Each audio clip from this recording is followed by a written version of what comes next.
Hi, you all. Well, here we are for today's Bible reading, and of course, it's 2 p.m. here on a Sunday afternoon, and I know it's probably quite late for a lot of you. Our clocks fell back last night, so I think I might have messed up the time a bit because I just sort of set it at 2, but it's sort of always, when I can sort of run it. But anyways, today we're going to read Genesis 41 and 42 and possibly some more. Psalms 32 and 33 and Genesis 19. Don't know who we've got here. If we've got anybody, I should run this on my phone just so that I can keep up with the chat because it's not always perfect on the Melon app that I've got here running, so we'll see what we can get going here.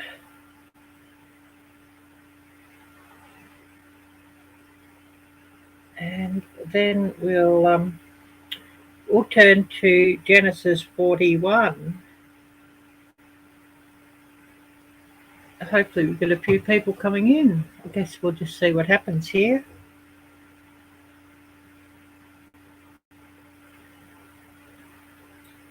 So just getting the chat going here on this phone. And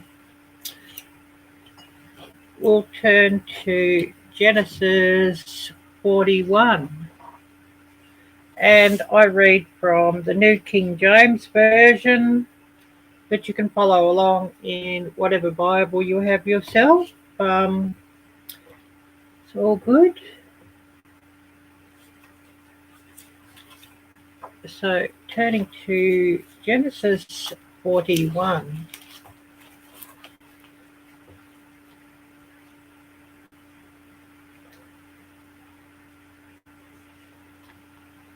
And I do apologise for the picture. Yeah, my webcam isn't the best.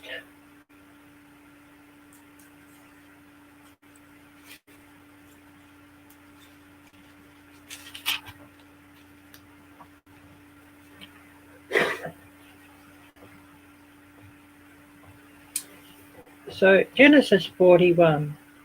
Then it came to pass at the end of 2 full years that Pharaoh had a dream. And behold, he stood by the river. Suddenly there came up out of the river 7 cows, fine looking and fat, and they fed in the meadow. Then behold, 7 other cows came up after them out of the river, ugly and gaunt, and stood by the other cows on the bank of the river. And the ugly and gaunt cows ate up the 7 fine looking and fat cows. So Pharaoh awoke. He slept and dreamed a second time. And suddenly 7 heads of grain came up on one stalk, plump and good. Then behold, 7 thin heads, blighted by the east wind, sprang up after them. And the 7 thin heads devoured the 7 plump and full heads. So Pharaoh awoke, and indeed it was a dream. Now it came to pass in the morning that his spirit was troubled, and he sent and called for all the magicians of Egypt, and all its wise men. And Pharaoh told them his dreams, but there was no one who could interpret them for Pharaoh. Then the chief butler spoke to Pharaoh, saying, I remember my faults this day, when Pharaoh was angry with his servants and put me in custody in the house of the captain of the guard. Both me and the chief baker, we each had a dream in one night, he and I. Each of us dreamed according to the interpretation of his own dream. Now there was a young Hebrew man with us there, a servant of the captain of the guard. And we told him, and he interpreted our dreams for us. To each man he interpreted according to his own dream. And it came to pass, just as he interpreted for us, so it happened. He restored me to my office, and he hanged him. Then Pharaoh sent and called Joseph, and they brought him quickly out of the dungeon, and he shaved, changed his clothing, and came to Pharaoh. And Pharaoh said to Joseph, I have had a dream, and there is no one who can interpret it. But I have heard it said of you that you can interpret a dream to that you can understand a dream to interpret it. So Joseph answered Pharaoh, saying, It is not in me. God will give Pharaoh an answer of peace. Then Pharaoh said to Joseph, Behold, in my dream I stood on the bank of the river. Suddenly 7 cows came up out of the river, fine looking and fat, and they fed in the meadow. Then behold, 7 other cows came up after them, poor and very ugly and gaunt, such ugliness as I have never seen in all the land of Egypt. And the gaunt and ugly cows ate up the first 7, the fat cows. When they had eaten them up, no one would have known that they had eaten them, for they were just as ugly as at the beginning. So I awoke. Also I saw in my dream, and suddenly 7 heads came up on one stalk, full and good.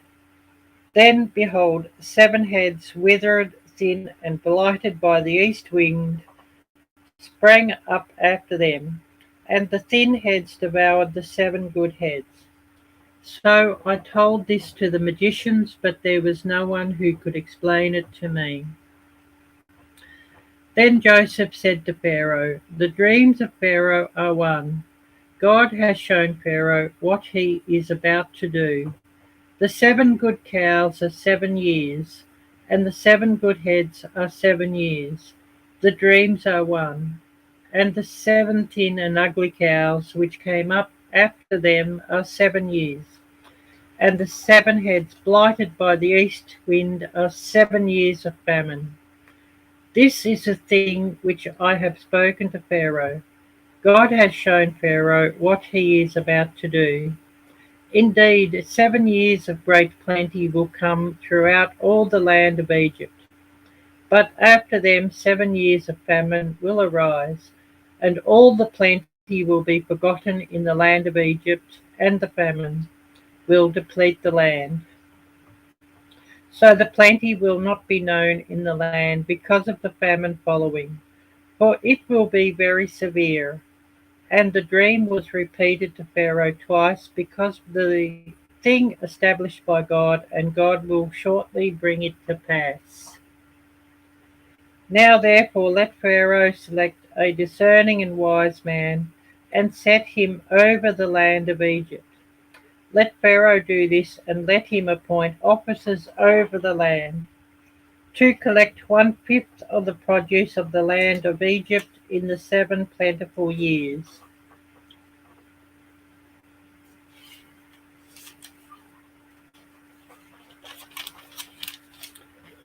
And let them gather all the food of those good years that are coming, and store up grain under the authority of Pharaoh, and let them keep food in the cities.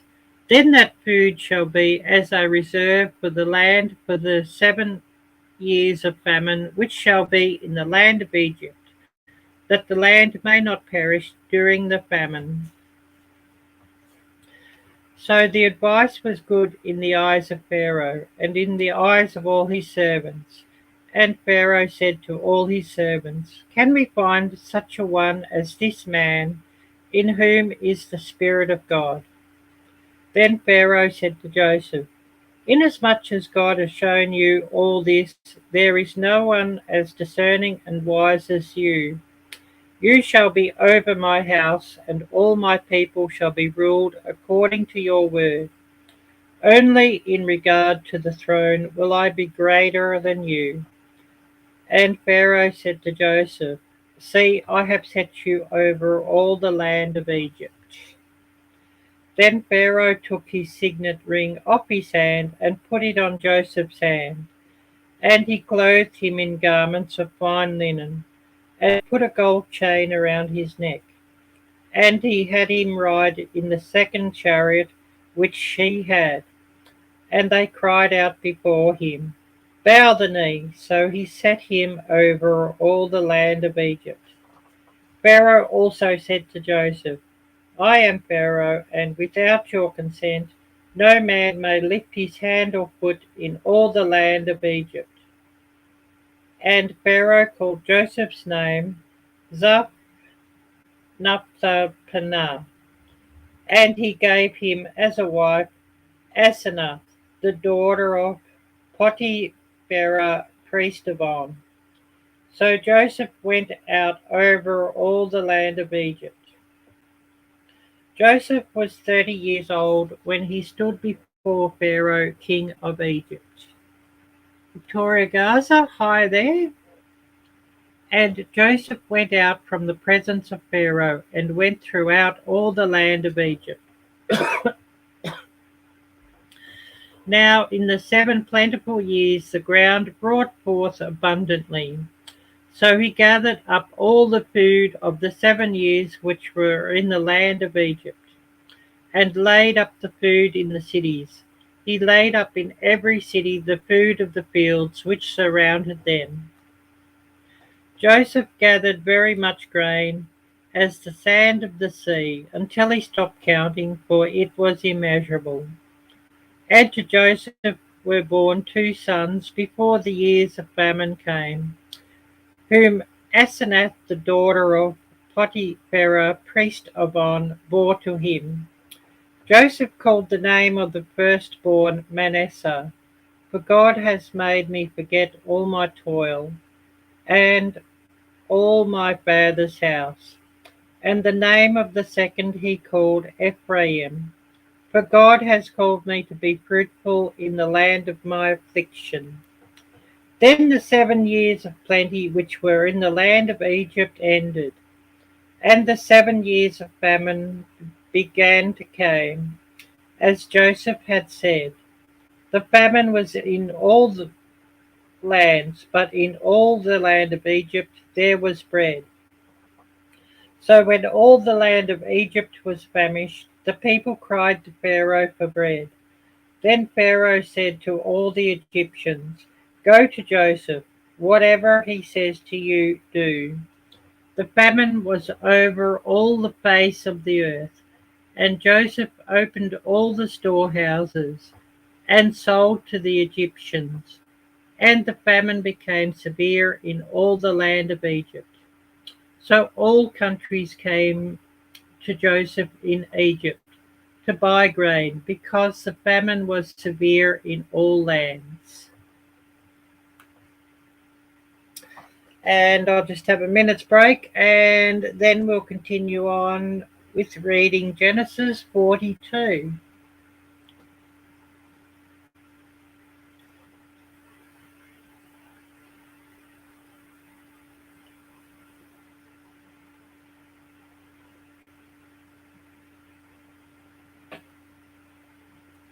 And of course, a big thank you to everybody who comes here today to listen.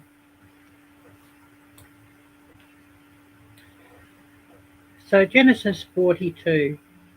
When Jacob saw that there was grain in Egypt, Jacob said to his sons, Why do you look at one another? And he said, Indeed, I have heard that there is grain in Egypt. Go down to that place and buy for us there, that we may live and not die. So Joseph's 10 brothers went down to buy grain in Egypt. But Jacob did not send Joseph's brother Benjamin with his brothers, for he said, Lest some calamity befall him. And the sons of Israel went to buy grain among those who journeyed, for the famine was in the land of Canaan. Now Joseph was governor over the land, and it was he who sold to all the people of the land. And Joseph's brothers came and bowed down before him with their faces to the earth. Joseph saw his brothers and recognized them, but he acted as a stranger to them and spoke roughly to them. Then he said to them, "Where do you come from?" And they said, "From the land of Canaan to buy food." So Joseph recognized his brothers, but they did not recognize him. Then Joseph remembered the dreams which he had dreamed about them, and said to them, "You are spies, you have come to see the nakedness of the land." And they said to him, "No, my lord, but your servants have come to buy food. We are all one man's sons. We are honest men, your servants, and not spies." But he said to them, "No, but you have come to see the nakedness of the land." And they said, "Your servants are 12 brothers, the sons of one man in the land of Canaan, and in fact the youngest is with our father today, and one is no more." But Joseph said to them, "It is as I spoke to you, saying, You are spies. In this manner you shall be tested. By the life of Pharaoh you shall not leave this place unless your youngest brother comes here. Send one of you and let him come bring your brother, and you shall be kept in prison, that your words may be tested to see whether there is any truth in you, or else by the life of Pharaoh, surely you are spies." So he put them all together in prison 3 days. Then Joseph said to them the third day, "Do this and live, for I fear God. If you are honest men, let one of your brothers be confined to your prison house. But you go and carry grain for the famine of your houses, and bring your youngest brother to me, so your words will be verified, and you shall not die." And they did so. Then he said, Then they said to one another, "We are truly guilty concerning our brother, for we saw the anguish of his soul when he pleaded with us, and we would not hear. Therefore this distress has come upon us." And Reuben answered them, saying, Did I not speak to you, saying, "Do not sin against the boy"? And you would not listen. Therefore, behold, his blood is now required of us. But they did not know that Joseph understood them, for he spoke to them through an interpreter. And he turned himself away from them and wept. Then he returned to them again and talked with them. And he took Simeon from them and bound him before their eyes. Then Joseph gave a command to fill their sacks with grain, to restore every man's money to his sack, and give them provisions for the journey. Thus he did for them. So they loaded their donkeys with the grain and departed from there. But as one of them opened his sack to give his donkey feed at the encampment, he saw his money, and there it was in the mouth of his sack. So he said to his brothers, "My money has been restored, and there it is in my sack." Then their hearts failed them, and they were afraid, saying to one another, "What is this that God has done to us?" Then they went to Jacob their father in the land of Canaan, and told him all that had happened to them, saying, "The man who is Lord of the land spoke roughly to us, and took us for spies of the country. But we said to him, 'We are honest men, we are not spies. We are 12 brothers, sons of our father. One is no more, and the youngest is with our father this day in the land of Canaan.' Then the man said, 'The Lord of the country said to us, By this I will know that you are honest men. Leave one of your brothers here with me. Take food for the famine of your households, and be gone. And bring your youngest brother to me, so I shall know that you are not spies, but that you are honest men. I will grant your brother to you, and you may trade in the land." Then it happened, as they emptied their sacks, that surprisingly each man's bundle of money was in his sack. And when they and their father saw the bundles of money, they were afraid. And Jacob their father said to them, "You have bereaved me. Joseph is no more. Simeon is no more, and you want to take Benjamin. All these things are against me." Then Reuben spoke to his father, saying, "Kill my two sons if I do not bring him back to you. Put him in my hands, and I will bring him back to you." But he said, "My son shall not go down with you, for his brother is dead, and he is left alone. If any calamity shall befall him along the way in which you go, then you would bring down my grey hair with sorrow to the grave."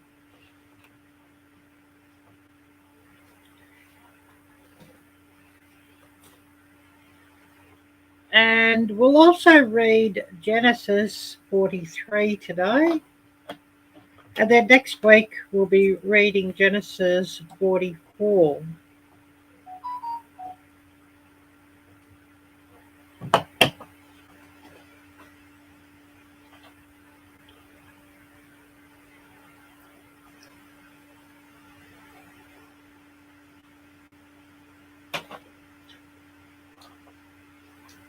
So turning to Genesis 43. Now the famine was severe in the land, and it came to pass, when they had eaten up the grain which they had brought from Egypt, that their father said to them, "Go back, buy us a little food." But Judah spoke to him, saying, "The man solemnly warned us, saying, 'You shall not see my face unless your brother is with you. If you send our brother with us, we will go down and buy you food. But if you will not send him, we will not go down.' For the man said to us, 'You shall not see my face unless your brother is with you.' And Israel said, 'Why did you deal so wrongfully with me, as to tell the man whether you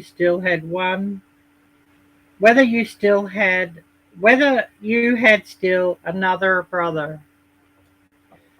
But they said, 'The man asked us pointedly about ourselves and our family, saying, Is your father still alive?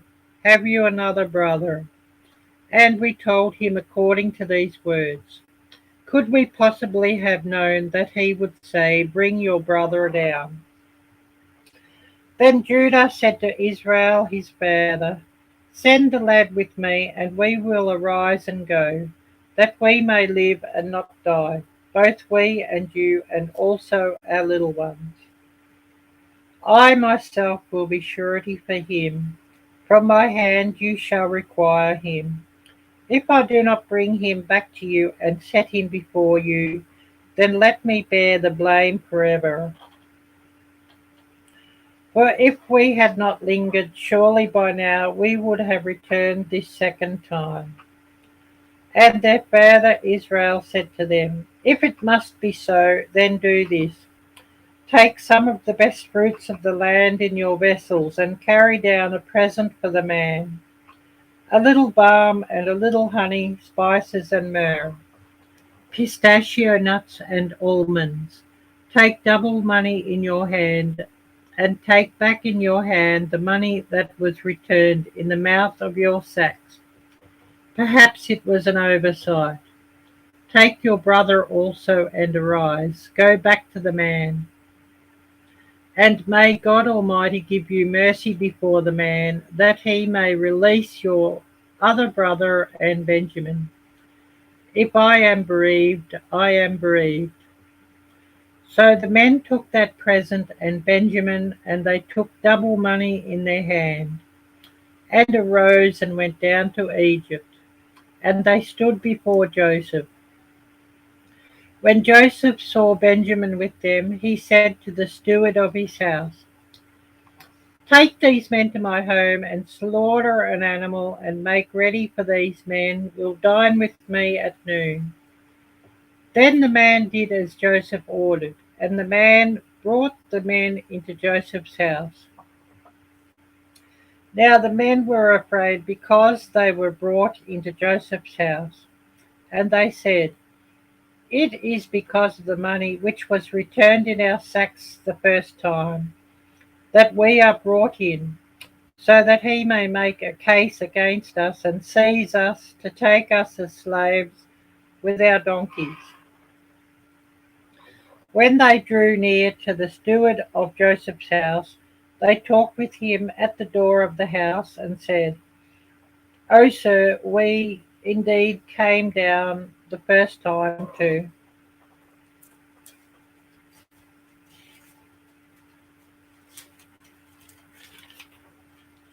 buy food. But it happened when we came to the encampment that we opened our sacks, and there each man's money was in the mouth of his sack, our money in full weight. So we have brought it back in our hand, and we have brought down other money in our hands to buy food. We do not know who put our money in our sacks." But he said, "Peace be with you, do not be afraid. Your God and the God of your father has given you treasure in your sacks. I had your money." Then he brought Simeon out to them. So the man brought the men into Joseph's house and gave them water, and they washed their feet, and he gave their donkeys feed. Then he made the present ready for Joseph's coming at noon, for they heard that they would eat bread there. And when Joseph came home, they brought him the present which was in their hand into the house, and bowed down before him to the earth. Then he asked them about their well-being and said, "Is your father well? The old man of whom you spoke, is he still alive?" And they answered, "Your servant, our father, is in good health. He is still alive." And they bowed their heads down and prostrated themselves. Then he lifted his eyes and saw his brother Benjamin, his mother's son, and said, "Is this your younger brother of whom you spoke to me?" And he said, "God be gracious to you, my son." Now his heart yearned for his brother. So Joseph made haste and sought somewhere to weep. And he went into his chamber and wept there. Then he washed his face and came out, and he restrained himself and said, "Serve the bread." So they set him a place by himself, and them by themselves, and the Egyptians who ate with him by themselves, because the Egyptians could not eat food with the Hebrews, for that is an abomination to the Egyptians. And they sat before him, the firstborn according to his birthright, and the youngest according to his youth. And the men looked in astonishment at one another. Then he took servings to them from before him. But Benjamin's serving was 5 times as much as any of theirs. So they drank and were merry with him. And next week we'll be reading Genesis 44, or from Genesis 44. And of course, we will have some extra special readings as well. Since it'll be next week is Easter Sunday, and today, of course, is Palm Sunday.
So now we'll just turn to Psalms and Psalm 32. I'll just have a minute's break and then we'll read Psalm 32.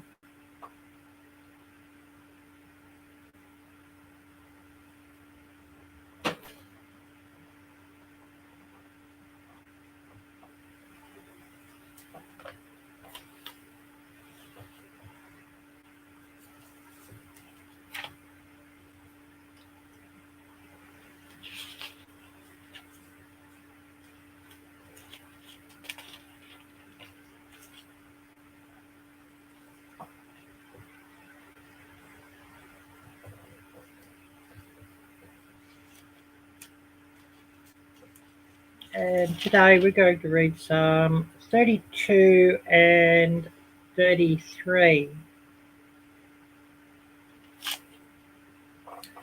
So Psalm 32, a psalm of David, a contemplation. So starting at verse 1. Blessed is he whose transgression is forgiven, whose sin is covered. Blessed is the man to whom the Lord does not impute iniquity, and in whose spirit there is no deceit. When I kept silent, my bones grew old, through my groaning all the day long. For day and night your hand was heavy upon me.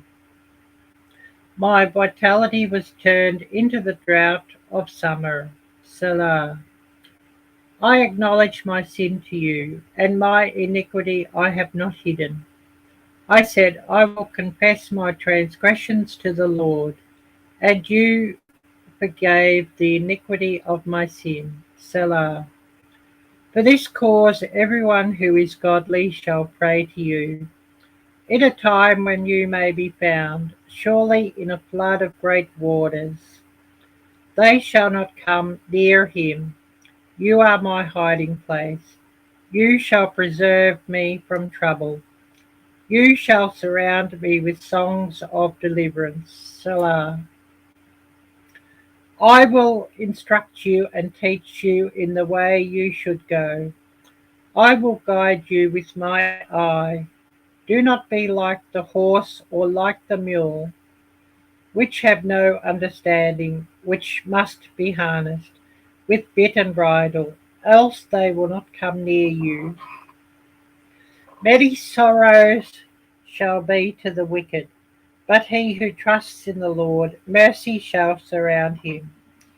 Be glad in the Lord and rejoice, you righteous.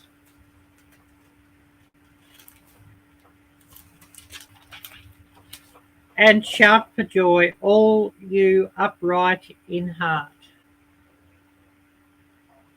And now turning to Psalm 33.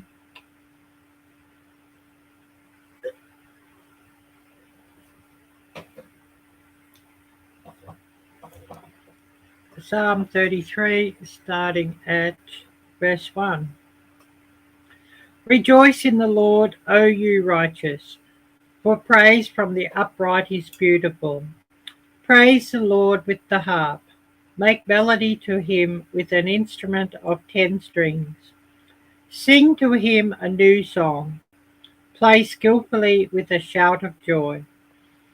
For the word of the Lord is right, and all his work is done in truth. He loves righteousness and justice. The earth is full of the goodness of the Lord. But the word of the Lord the heavens were made. By the word of the Lord the heavens were made, and all the host of him by the breath of his mouth. He gathers the waters of the sea together as a heap. He lays up the deep in storehouses. Let all the earth fear the Lord. Let all the inhabitants of the world stand in awe of him. For he spoke, and it was done. He commanded, and it stood fast. The Lord brings the counsel of the nations to nothing. He makes the plans of the people of no effect. The counsel of the Lord stands forever, the plans of his heart to all generations. Blessed is the nation whose God is the Lord, the people he has chosen as his own inheritance. The Lord looks from heaven. He sees all the sons of men. From the place of his dwelling he looks on all the inhabitants of the earth. He fashions their hearts individually. He considers all their works. No king is saved by the multitude of an army. A mighty man is not delivered by great strength. A horse is a vain hope for safety. Neither shall it deliver any by its great strength. Behold, the eye of the Lord is on those who fear him, on those who hope in his mercy to deliver their soul from death, and to keep them alive in famine. Our soul waits for the Lord. He is our help and our shield. For our heart shall rejoice in him, because we have trusted in his holy name. Let your mercy, O Lord, be upon us, just as we hope in you.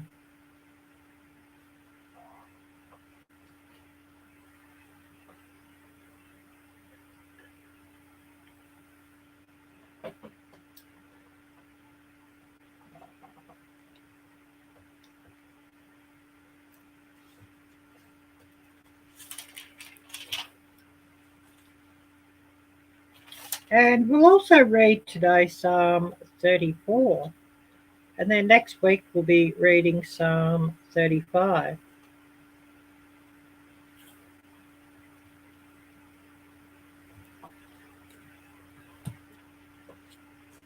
Oh, Star Homestead, great to see you.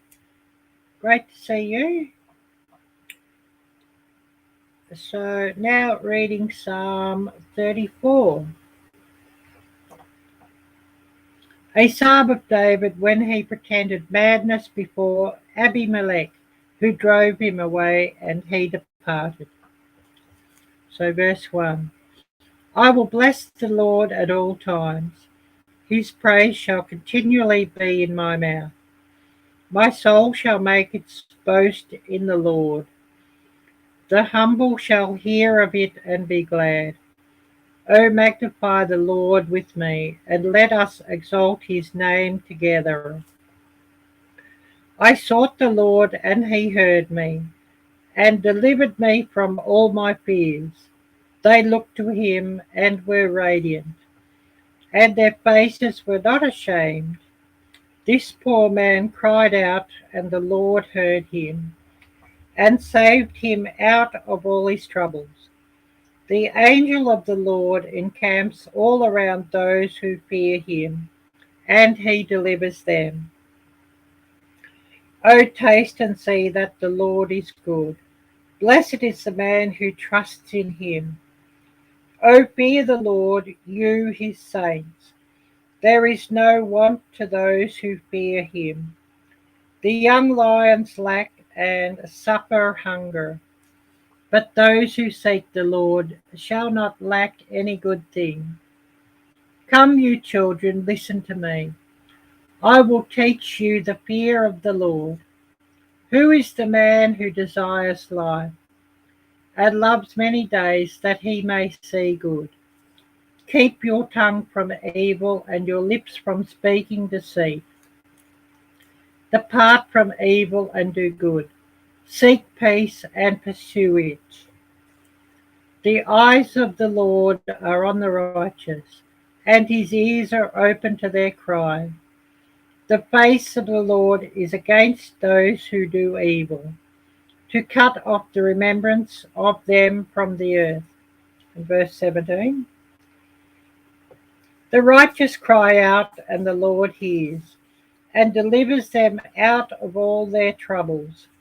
The Lord is near to those who have a broken heart, and saves such as have a contrite spirit.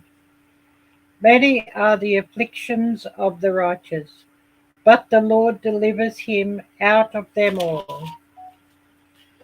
He guards all his bones, not one of them is broken. Evil shall slay the wicked, and those who hate the righteous shall be condemned. The Lord redeems the soul of his servants, and none of those who trust in him shall be condemned. And we're now going to turn to Matthew 18.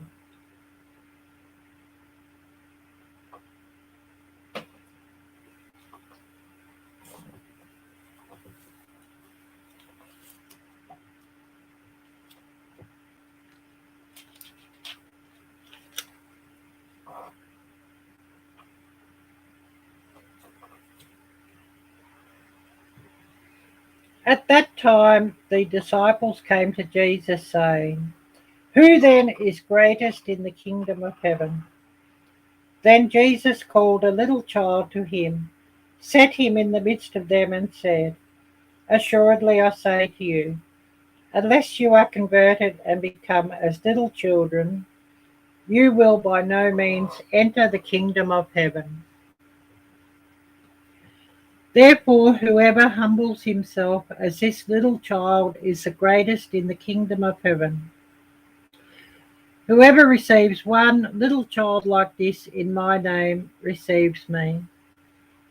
But whoever causes one of these little ones who believe in me to sin, it would be better for him if a millstone were hung around his neck and he were drowned in the depth of the sea.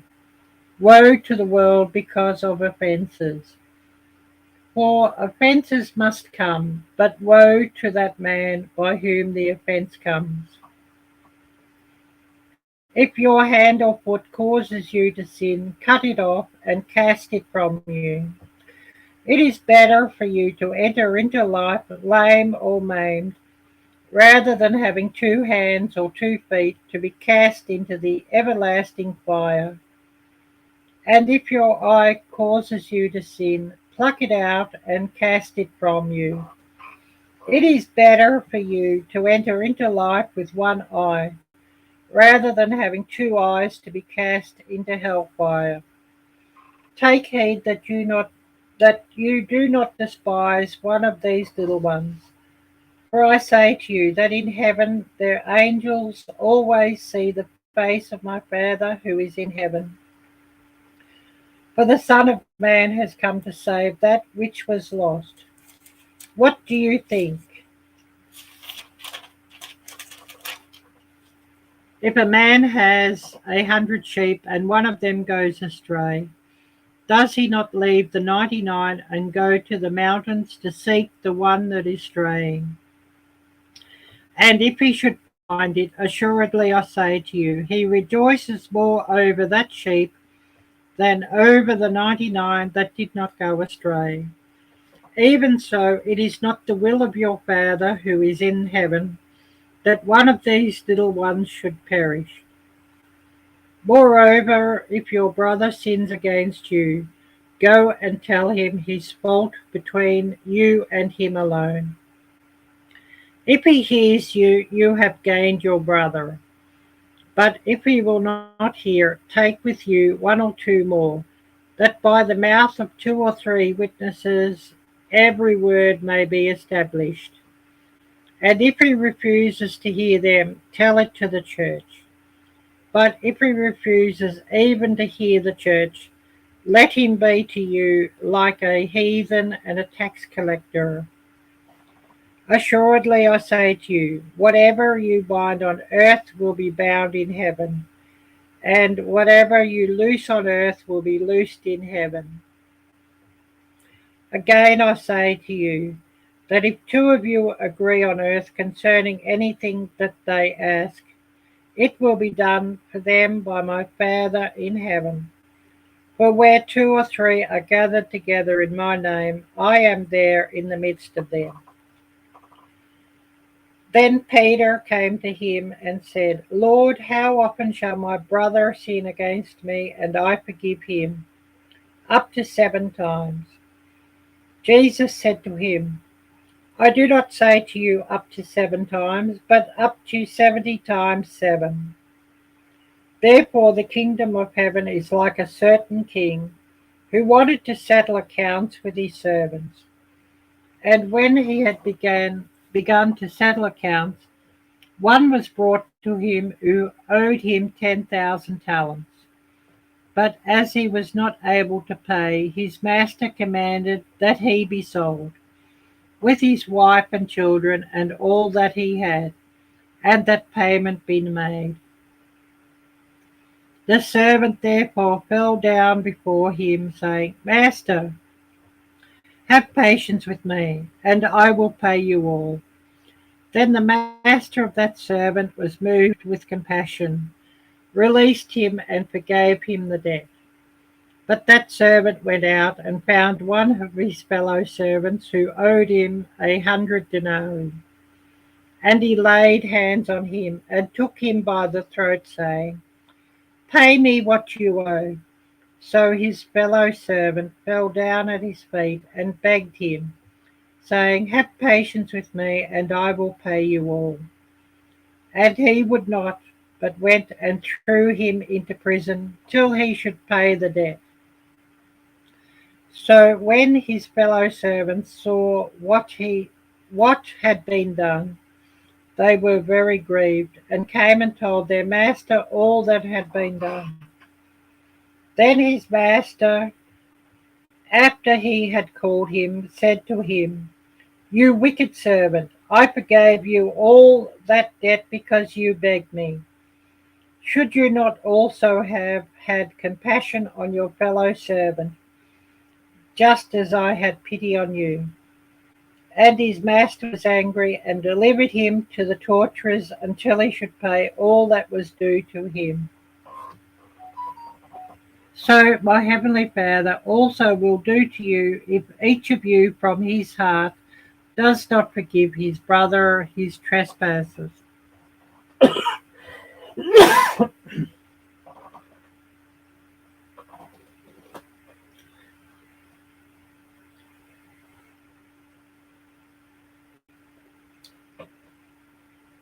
So we've now been running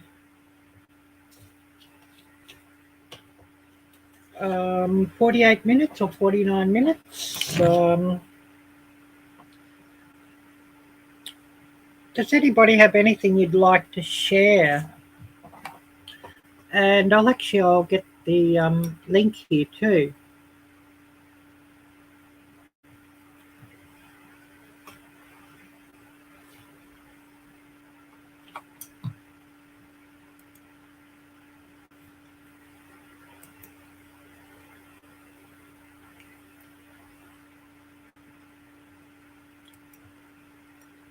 And of course, you must be a subscriber of my channel, and I must see who you are as well.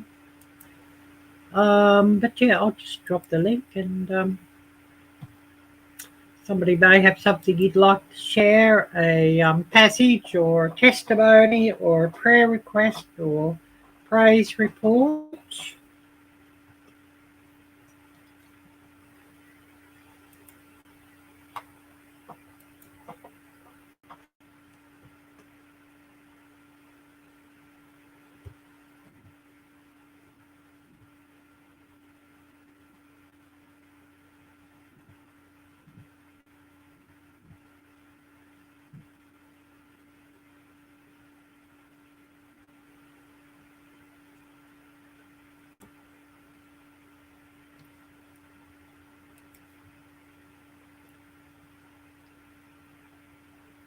And we're going to have a reading for Palm Sunday. We're going to turn to John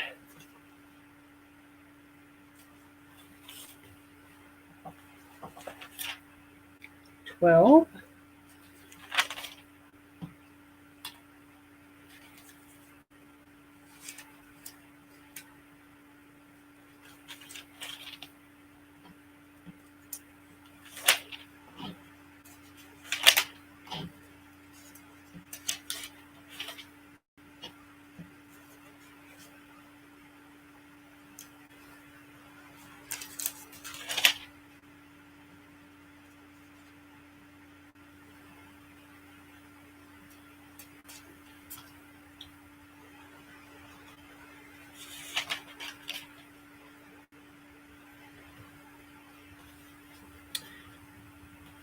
So turning to John 12, I'll just write that down.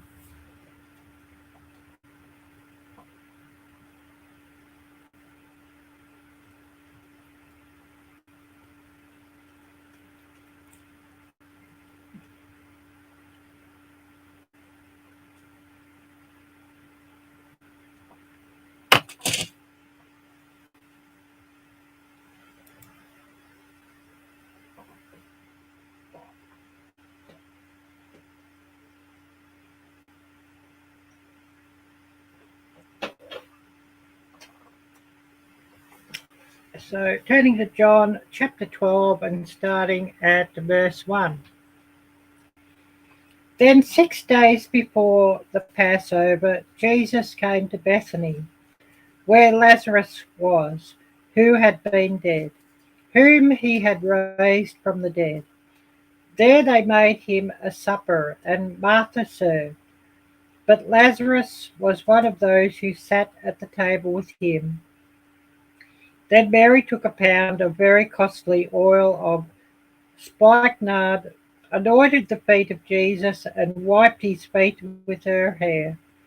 And the house was filled with the fragrance of the oil. But one of his disciples, Judas Iscariot, Simon's son, who would betray him, said, "Why was this fragrant oil not sold for 300 denarii and given to the poor?" This he said, not that he cared for the poor, but because he was a thief and had the money box, and he used to take what was put in it. But Jesus said, "Let her alone. She has kept this for the day of my burial. For the poor you have with you always, but me you do not have always."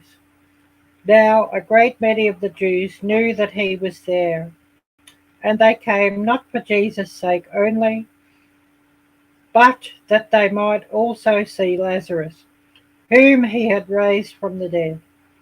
But the chief priests plotted to put Lazarus to death also, because on account of him many of the Jews went away and believed in Jesus.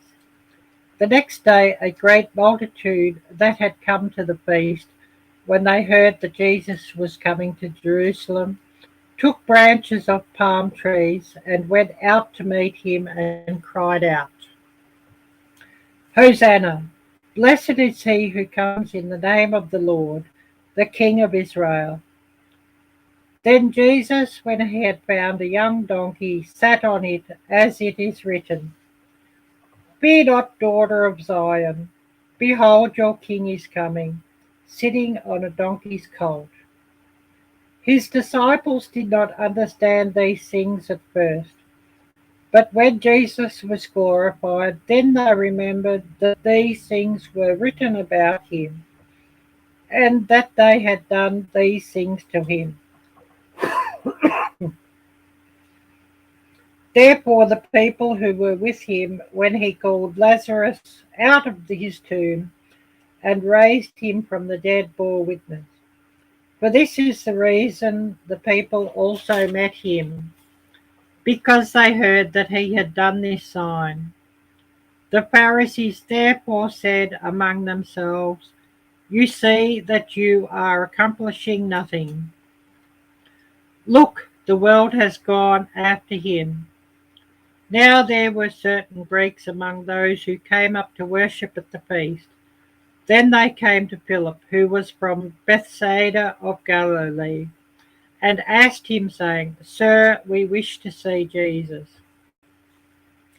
Philip came and told Andrew, and in turn Andrew and Philip told Jesus. But Jesus answered them, saying, "The hour has come that the Son of Man should be glorified. Most assuredly I say to you, unless a grain of wheat falls into the ground and dies, it remains alone. But if it dies, it produces much grain. He who loves his life will lose it, and he who hates his life in this world will keep it for eternal life. If anyone serves me, let him follow me, and where I am, there my servant will be also.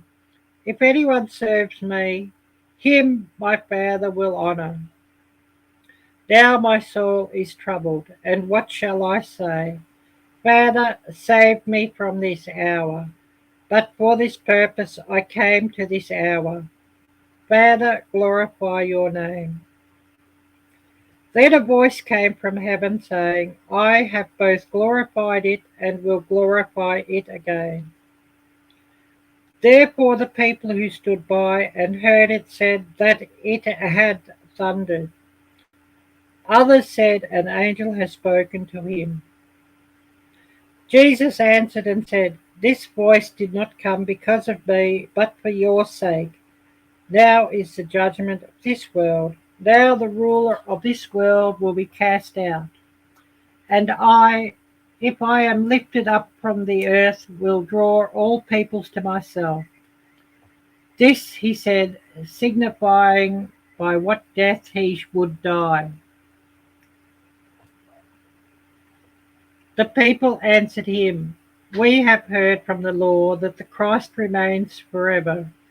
And how can you say the Son of Man must be lifted up? Who is this Son of Man? Then Jesus said to them, a little while longer the light is with you. Walk while you have the light, lest darkness overtake you. He who walks in darkness does not know where he is going.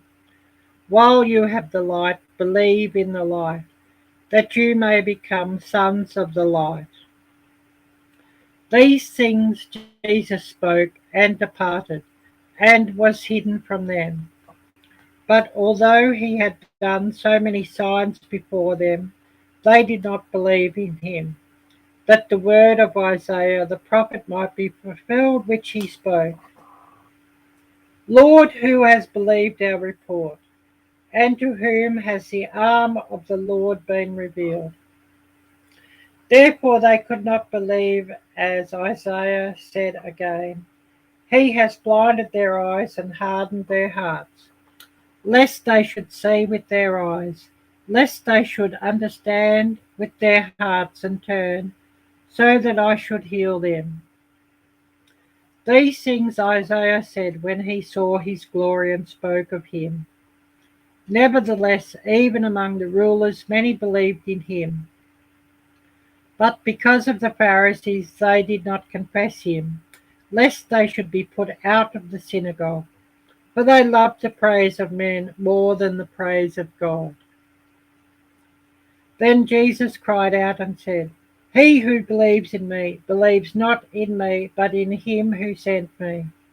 And he who sees him who sent me, I have come as a light into the world, that whoever believes in me should not abide in darkness.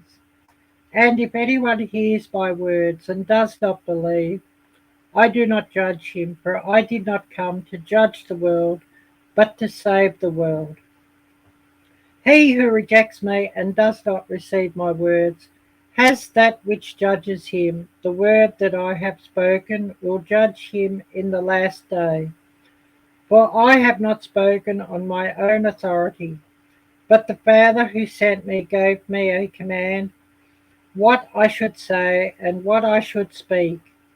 And I know that his command is everlasting life. Therefore, whatever I speak, just as the Father has told me, so I speak.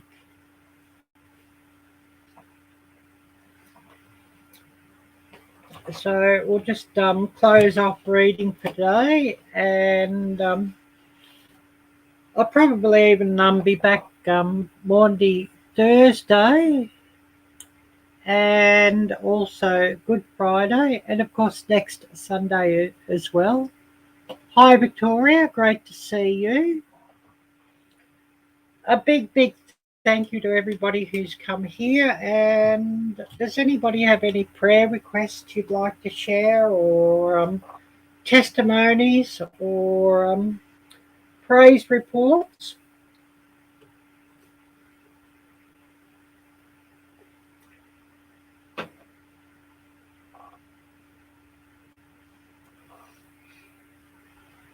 Well, for me, I'll share some prayer requests. I know there's been a lot of very terrible tornadoes and storms around a lot of the US, so please pray for everybody who has been hit by those and anybody in the path of those.